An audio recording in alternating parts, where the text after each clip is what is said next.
Hello, welcome everyone to Alexandra Speaks. And today I have a wonderful guest. And yes, thank you for tuning in this Saturday morning. I believe it is a fantastic way to start the morning. So, Alexandra Speaks, how do you say, the monthly tour of the African Book Festival happening this year in Berlin in August.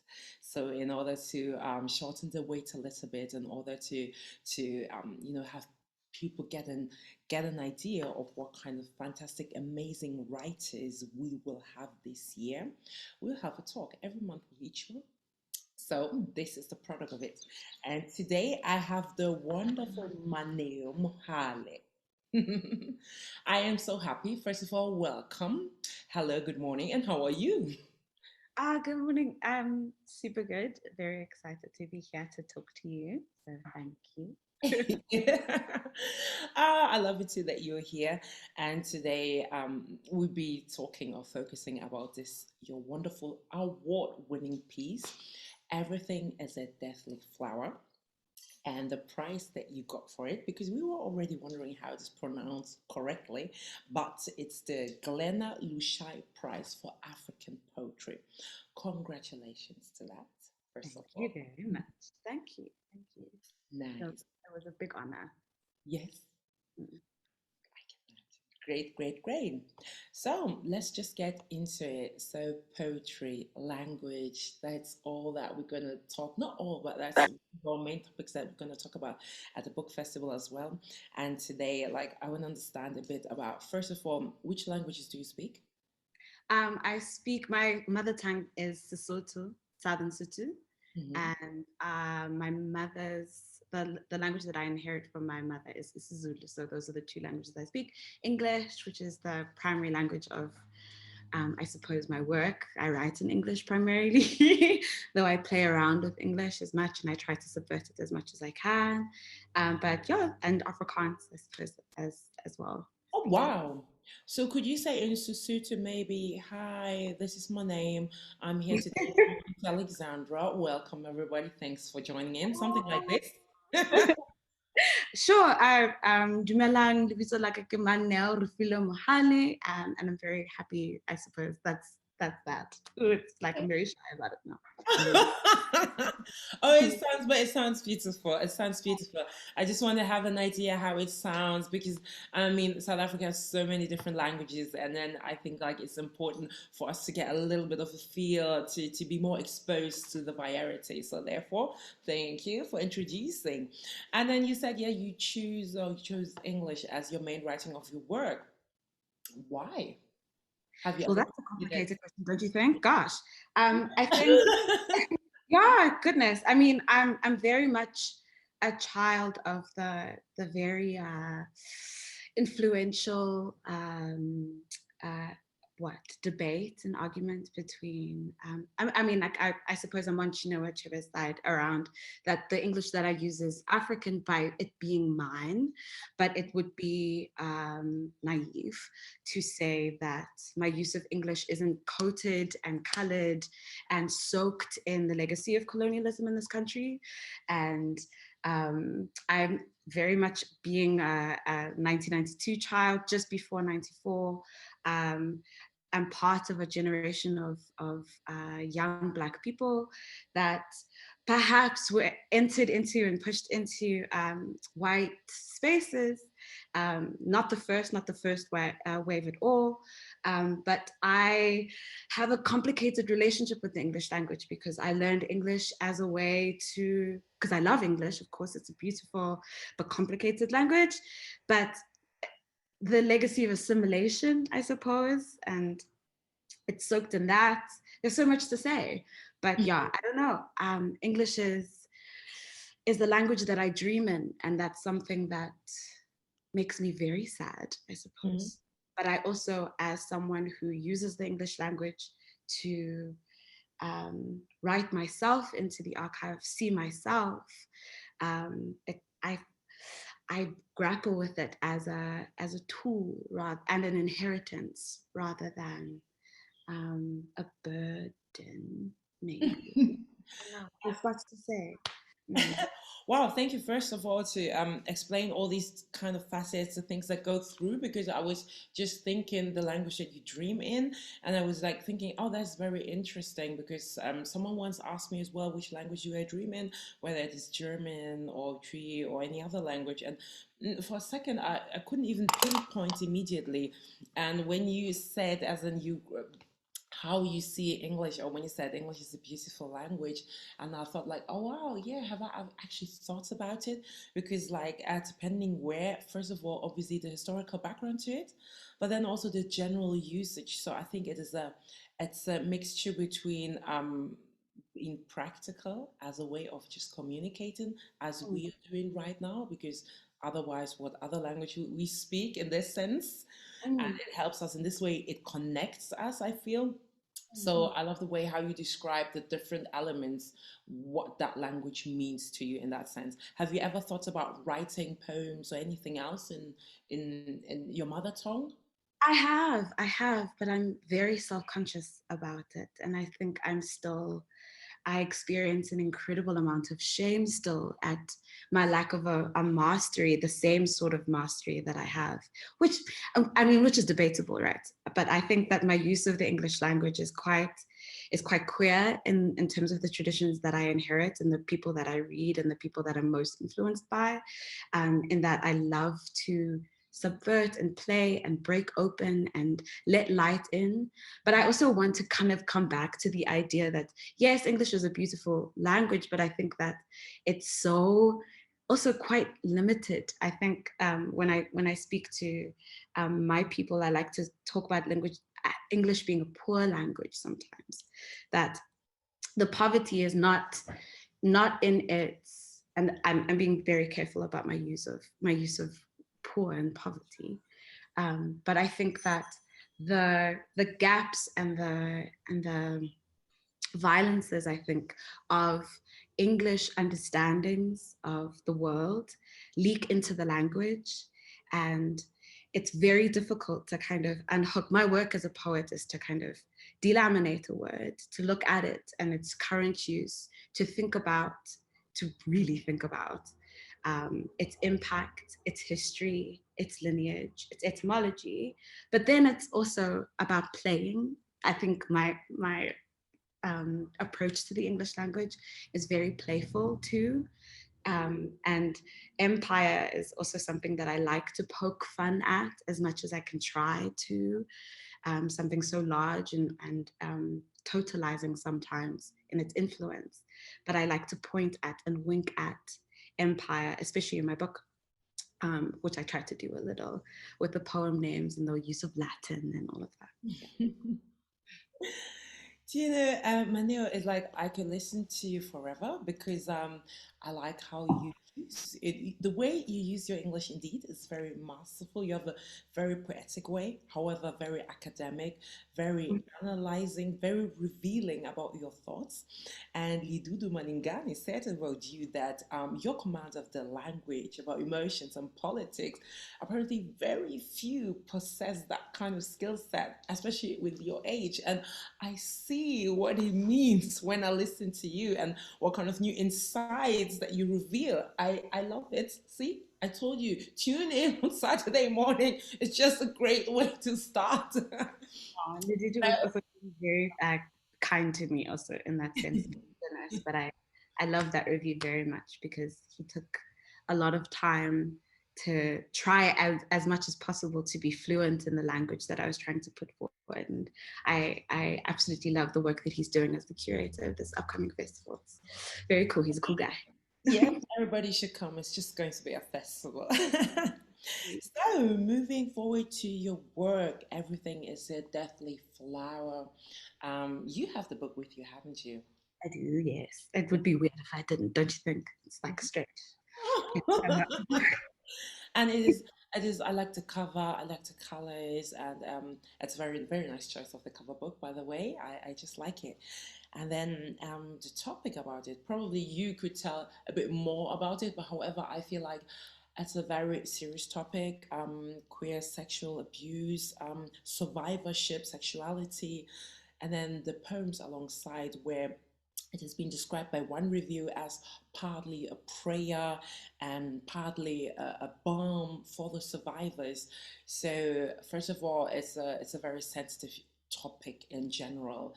And what made you choose using poems in order to address this topic? Oh, we can't hear you. Sorry, I'm saying it's such a good question that's meaty. Um, so I think how I got to the spot of wanting to address my own sexual assault through poetry is like a little bit of a winding road. I experienced my assault when I was 21 years old, and it was here. It was here in Johannesburg, in my family's house, my parents' home, at the hands of someone I consider to be a very close friend. My abuser is Canadian. And I had gone to study in Vancouver on Coast Salish territories on Turtle Island, or known as Canada. And I was, like in the middle of my university journey and making friends, and also unfurling and stretching out my feathers into my own queerness, I suppose, also, and finding community and language, and also a real beautiful, vibrant, long history of activism and resistance amongst Indigenous and First Nations people. So I was just like percolating, my brain was going boop, boop, boop. I made this connection with this person who I considered to be a friend, and then wanted to bring them over to my country to kind of show them my family. And they stayed with my family for 6 weeks. And 2 weeks before they were supposed to depart, sorry, this is my puppy growling at me. But 2 weeks before I was supposed to depart, they were supposed to depart, the 6 week sort of roller coaster ride, I suppose, of a trip. In my parents' home, I was sexually assaulted by this person, but it was incredible to understand what had happened in that moment of rupture, because here I was in my home, in the safest place that I found myself. And gosh, it's difficult to find words and language to image a moment like that, because there's so many layers of silence coating that moment. Because here it is, it's a friend, it's also queer sexual assault, which I hadn't really realized as yet, but because this is all my experience and I'm experiencing everything at the same time, right? That it's not spoken about, that this is an intense sort of like silence, even so much so around, can queer people be assaulted? Can sexual assault even happen in queer contexts? Because it's so, the discourse that we have around sexual assault and rape is so cis-sexual, cisgendered, so heterosexual, so racist in many ways. It is so impacted by all of these interlocking systems of oppression and power. So the assault happens, and I kind of am dragged into this long and deep and incredibly, unnameably, unspeakably painful depression and silence. But through this, I find work and community and therapy and all of this. And inside of this work and inside of this deeply painful process, I find language for what it is that happens to me, but that happened to me. And the language and the naming was this powerful moment for me. And then as a writer, as like a baby writer who's also fluent in many sort of mediums, I thought that the way that I could approach this and puncture my own silence and also speak about my own survivorship and my own kind of healing was in long form. So I worked for an organization called Bitch, which unfortunately is closing very soon. This incredibly important feminist magazine based out of Portland. And I was their first Global Feminism Fellow. And as part of my work, I had to write 6 blog posts and 1 long form piece. So I chose to write about my assault. So I wrote a piece called It Happened to Us, and it was about how chosen family was an incredibly important spine that lifted me out of that depression, because I was seen by my chosen family first before I was seen by my blood family, my biological family.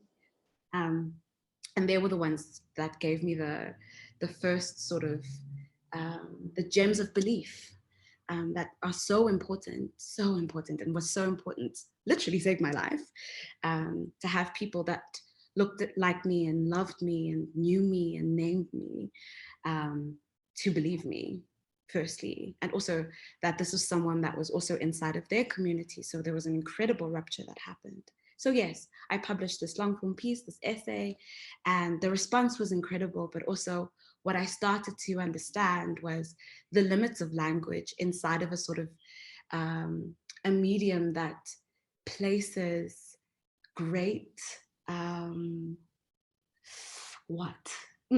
power around the idea of like fact and fact checking, when so much of my experience is colored by experience, subjective experience, emotion, memory and unmemory, dissociation and trauma, all of these things. So how do you language the unlanguageable in that way?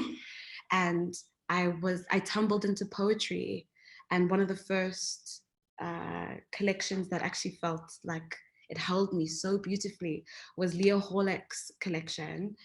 She's a queer Canadian Jewish writer who wrote an incredible collection called For Your Own Good.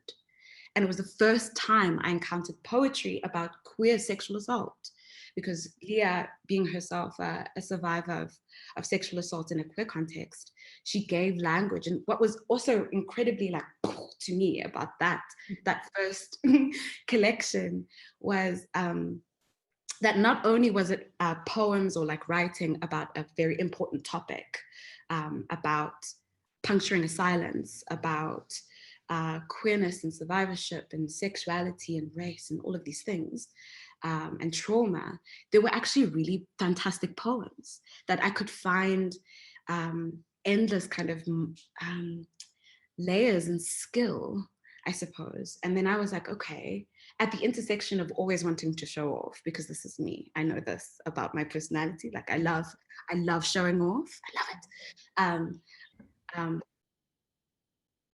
That it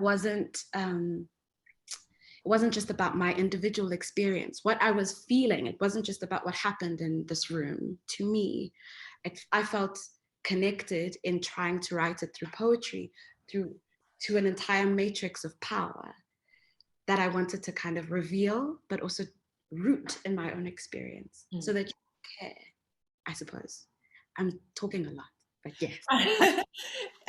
No, but it is actually, first of all, it is very important what you have to say, because it kind of, as you said, what the discourse, where it is centered, and therefore it is important to hear different perspectives, definitely. And when you spoke about your chosen family that who loved you, and you said something and named you, what did you mean by they named you? So in as being a non-binary and queer sort of writer who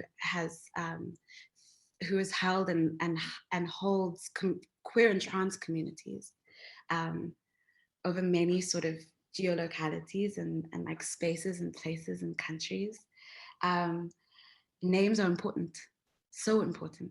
The names that we give ourselves, the names that we are given, the names that we shake off, the names that we name as dead, I suppose, in the renaming of ourselves. So I was renamed many times anew inside of my communities, both here, like on the continent, both here in Johannesburg, and then across this like very strange bridge on Turtle Island in Vancouver as well.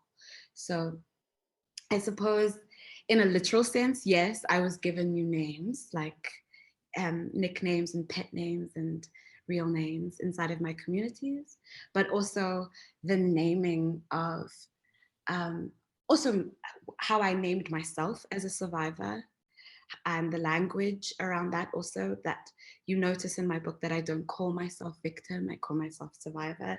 That is in reference to a long feminist lineage that I'm nodding my head to and thanking, I suppose, in the use of that language.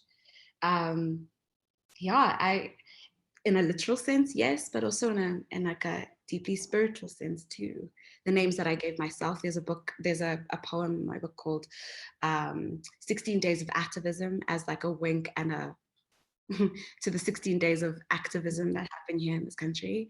I wanted to kind of wink at, and also I suppose fluke that world and that tradition and that pageantry of activism. But in that poem, I give myself 16 names besides the word victim.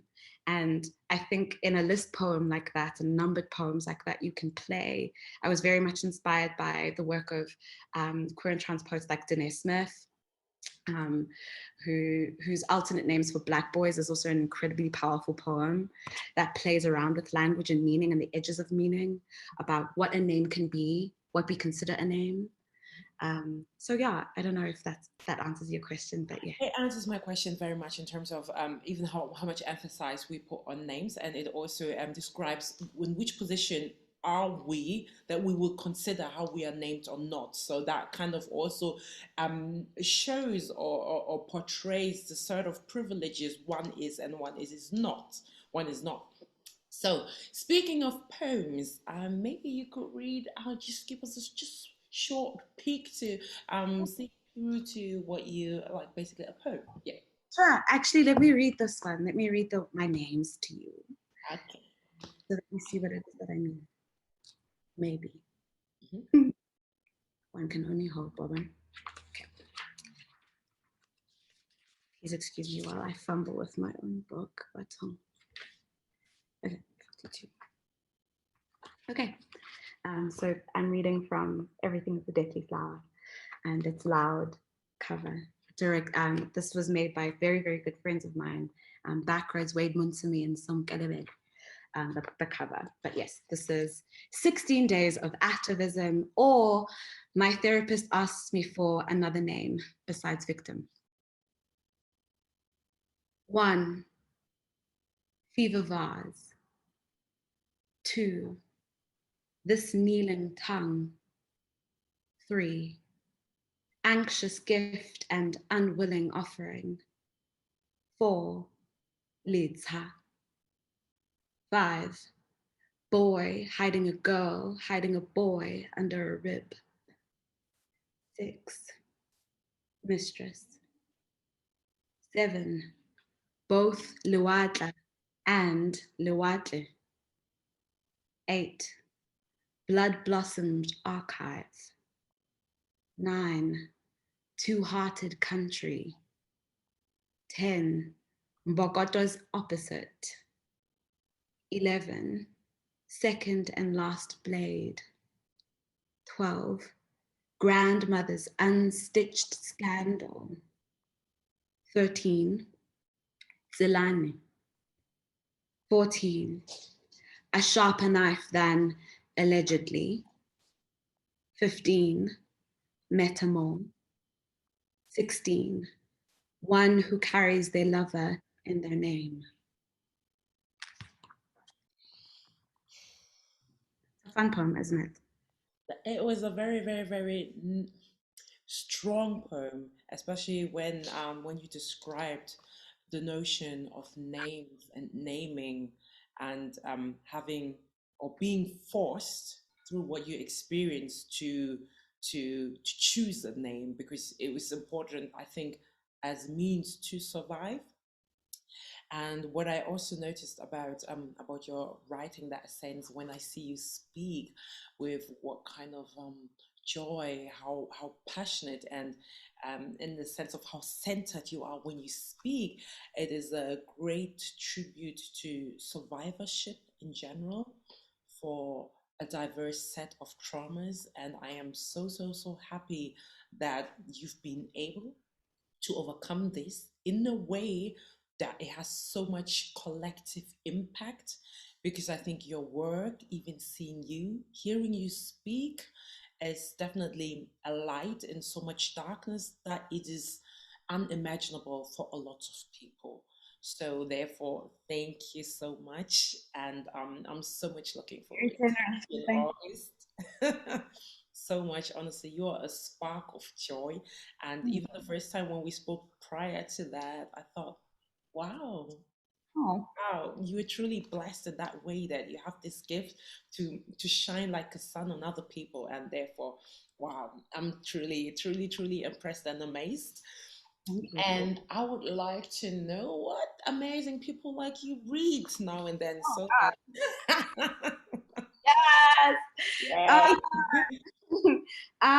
Oh yeah, I mean, a very large part of my my book, and this is something that I wove into it deliberately, is a sense of deep and conscious intertextuality, in the sense that, like, so many writers make me possible, and so many works make me feel possible. My favorite kind of work is work that makes me feel possible, and I am very lucky to be situated, like nestled into this like gorgeous, nascent, um, budding tradition, this queer Southern African tradition, and also a broader sort of continental shift that's happening around trans and queer writing, and writing from gender creative people and queer people, and I love that. So on my bookshelf is a lot of writers that are um, queer and Black and African. So while also being a little bit more diverse. So someone who I absolutely, absolutely love so much deeply is Kopano Maroja, who is uh, a poet who I'm also published with Uhlanga. They wrote an incredible collection of poems called Jesus Thesis and Other Critical Fabulations. The critical fabulation being a wink to Saidiya Hartman's work, which is beautiful. And this is a irreverent, sexy, deeply erotic, wildly powerful, also rooted. Both of us are from the East Rand of Johannesburg. Both of us are Benoni babies. So also so soaked in the East Rand and so Johannesburg, but also so expansive and global and gorgeous in its own language. And I absolutely love Kopano. Mhm. Someone who's super exciting at the moment, who's on everyone's lips, is Akweka Emezi. And I just picked up their Content Warning Everything, their debut poetry collection. And I love it because it's a hardcover, firstly, and also this cover. Oh my gosh, look at it, look at it. So good. So very exciting. I just absolutely adore their work, their prodigious output. Also, that they reach across so many different genres. Being introduced to them first, I think I have fresh water behind me. The first thing that I read by them was their novel, and now I'm so excited to kind of dip into their poetry. And what I have read so far is ground shaking, breaking, iconic, never before seen. Love that, really love it. Shaking. Wow. I'm Yeah, shaking. so good, so good, and so important to have such an incredible voice who's continental and powerful, and queer, so gorgeous.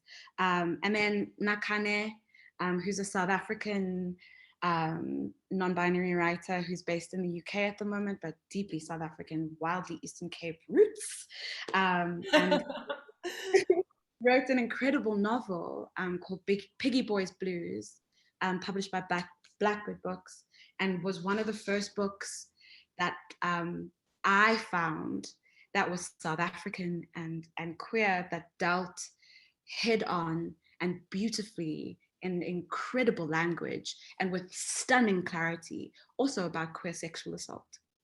And um, also an incredible person, because Nakane is a multi-instrumentalist, is like basically a rock star.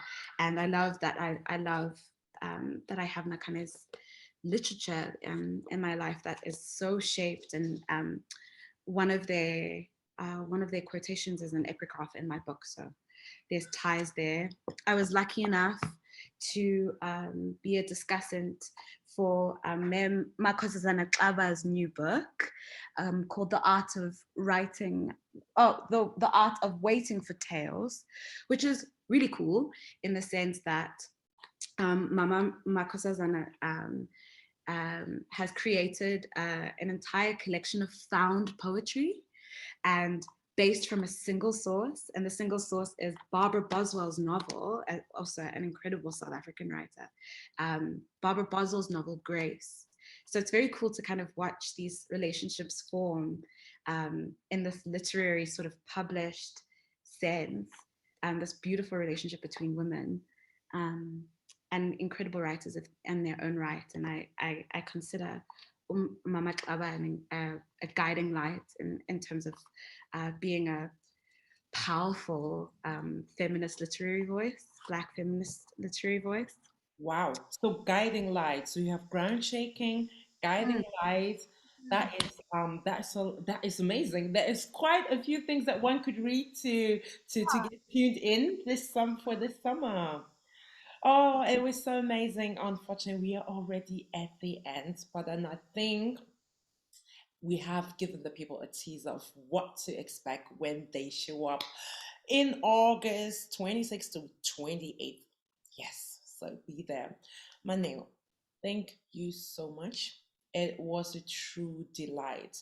Unfortunately, I do not even possess the skillful words in order to express how happy I am.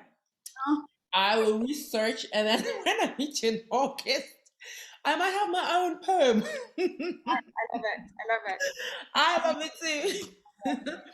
All right, we make sure to post these great books, ideally with the adjectives that you mentioned: ground shaking, guiding lights. Yes, of these hashtags.